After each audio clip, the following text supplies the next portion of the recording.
ایک بدماش نے کہا تھا، یہ ان کا مفکر ہی ہے ایک، اس نے کہا تھا مسلمانوں سے 4 چیزیں مٹا دو تو مسلمانوں کا وجود ختم ہو جائے گا۔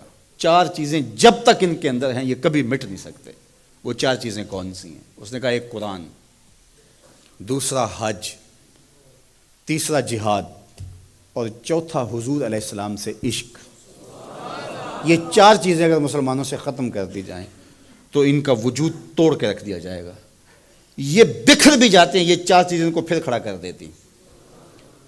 تو قرآن مجید غیر متبدل ایک پیغام حق ہے اور اس کی زیر زبر بھی نہیں بدل سکتی۔ یہاں چچینیا میں اور ان ریاستوں کے اندر جب قرآن مجید چھین لیا گیا اور مدارس بند کر دیے گئے، مسجدوں کو تالا لگا دیا گیا، اور جو سبزی بھی بیچتے تھے وہ سبزی بھی دیتے تھے، قرآن کی آیتیں بھی سکھاتے تھے۔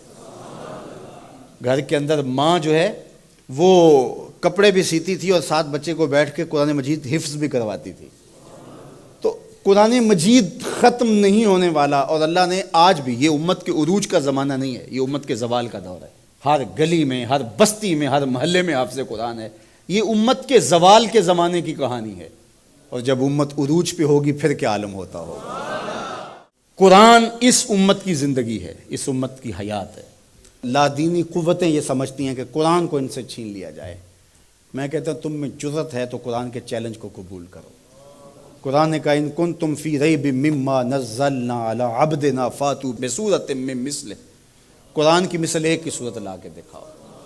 کھربوں ڈالر تم نے خرچ کیے نا، تم نے جگہ جگہ غدار خریدے ہوئے ہیں اور ان غداروں کو تم کروڑوں پیسے دیتے ہو، تو تم اتنے پیسے کیوں لگاتے ہو؟ پیدائشی عیسائی اور یہودی عرب ہیں، عربیوں نسل ہیں مختلف بلاد عرب میں، ان کو جمع کرو، اور وہ بڑے بڑے شاعر اور ادیب بھی ہیں، ان کو بلاؤ جا کے، ان کو کہو کہ یہ 3 آیتوں کی ایک صورت لکھنی ہے، ہم تمہیں اتنے کروڑ ڈالر دیں گے۔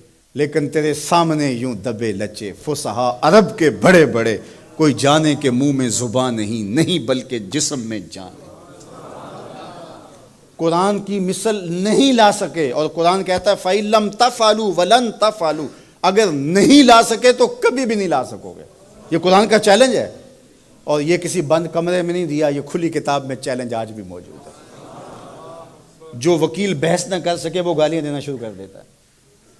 پرے پنچایت میں آپ نے بھی دیکھا ہوگا کہ جو جھوٹا پڑ رہا ہو وہ آگے سے گالیاں دینا شروع کر، لڑائی شروع کر دیتا ہے۔ یہ جو ناروے میں واقعہ ہوا ہے، یہ جھوٹے لوگ ہیں۔ اگر تمہارے میں ہمت ہوتی، تمہارے میں دم ہوتا تو قرآن کی مثل لاؤ نا، 3 آیتیں لاؤ۔ لیکن یہ آگ لگانے کا مطلب کیا ہے؟ آگ لگانے کا مطلب کہ تم اپنی شکست تسلیم کر رہے ہو کہ ہم اس کتاب کا مقابلہ نہیں کر سکتے، اس لیے گندگی اور غلاظت پہ اتر آئے ہو اور قرآن مجید کے نسخے کو آگ لگانا جانتے ہو۔ اور میاں تم کسی نسخے کو تو آگ لگا لو گے، لیکن جو روحوں پہ لکھا ہوا ہے اس کو آگ کیسے لگاؤ گے؟ اور علماء نے کہا ہے کہ جب قرآن مجید کو کوئی آگ لگائے یا اس کو پھینک دے تو وہ لفظ پھینکتا ہے، نور اڑ جاتا ہے اس کا۔ قرآن اللہ کی کتاب ہے، اللہ اس کی حفاظت کرتا ہے۔ تو یہ بات ذہن میں رکھیے، یہ شکست خوردہ ذہن کی علامت ہے کہ یہ جو کچھ کیا گیا ہے، یہ بالکل نکھٹو قسم کے، یہ ہارے ہوئے شکست خوردہ لوگوں کا مزاج ہے کہ وہ کتاب کو آگ لگا رہے ہیں۔ میاں یہ کیا بات ہوئی؟ دنیا کی کسی بھی تہذیب میں ایسا ہوا ہے؟ کوئی بھی دانشور ایسا کرتا ہے؟ تمہارے میں دم ہے، جرأت ہے تو اس کتاب کا مقابلہ کر کے دکھاؤ، اور تم نہیں کر سکتے اور کبھی بھی نہیں کر سکتے۔ اور یہ قرآن کا چیلنج 14 صدیوں سے موجود ہے۔ بڑے بڑے اہل سخن اس زمانے میں تھے جن کے سخن کا طوطی بولتا تھا، اور جو قادر الکلام شاعر اور ادیب اور فلسفی جو ہے وہ فصحا کہلاتے تھے، لیکن قرآن کا مثل وہ بھی نہیں لا سکے۔ تم کس کھیت کی مولی ہو؟ تو قرآن کل بھی چمکتا تھا، قرآن آج بھی چمکتا ہے، اور قرآن کے اجالے اور قرآن کی روشنیاں باقی رہیں گی۔ تو صاحب یہ بات ذہن میں رکھیے کہ اس کتاب سے ہمیں زندگی ملے گی، کتاب سے کبھی بھی دور نہ ہونا۔ چاہے 2 رکوع روزانہ قرآن مجید کی تلاوت معمول زندگی بنا لو، تمہارا کوئی دن قرآن کی تلاوت کے بغیر نہ گزرے۔ قرآن دن کے اجالوں میں اور رات کی تنہائیوں میں پڑھو، قرآن کے ساتھ جڑ جاؤ۔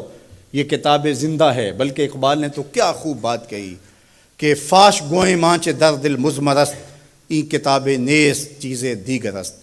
اقبال کہتا ہے میں کھل کے نہ کہہ دوں جو میرے سینے میں چھپا ہے، یہ کتاب نہیں، یہ کوئی اور ہی شے ہے۔ یہ اللہ کی وہ لٹکتی ہوئی رسی ہے جس کا ایک سرا تمہارے ہاتھ میں ہے، دوسرا سرا اللہ کے دست قدرت میں ہے۔ اس کتاب سے جڑ جاؤ۔